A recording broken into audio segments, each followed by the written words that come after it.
Hello mga kabukids! In this video pag-uusapan natin ang health benefits ng sambo. So marami nga sa atin ang hindi nakakalam na kahalagahan ito. Kaya ngayon isa-isahin natin kung ano nga ba ang mga benefits nito. Tara, samahan nyo.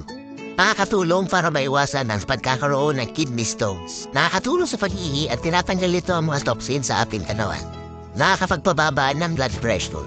Naiibsan ang pamamanas at pamamaga ng ating katawan. Nakakapagpababa ng lagdas dahil may mental properties po ito. Nakakatulong din sa ubod sipon dahil sa expectorant properties ito. At mabisang panlaban sa mga mikrobyo dahil sa antibacterial properties nito. May 4 na paraan po mga kabukids paano ang gamitin ng sambo. Pwede niyo pong gawin siya at pwede po kayo muminom ng 3 hanggang 4 na baso sa isang araw. Pwede rin pong dikdikin at ilapat sa mga apektadong area ng katawan. Gaya po kapag may lagnat, pwede pong itampal sa nose. Nakakabili din po dito ng mga tabletas. Ang dami po ng pagkinaw may nakadepende pa rin po sa sasabihin ng inyong doktor. Maaari rin pong gawing powder. Ay yan mga kabukids, napakadami pala ng health benefits ng sampung.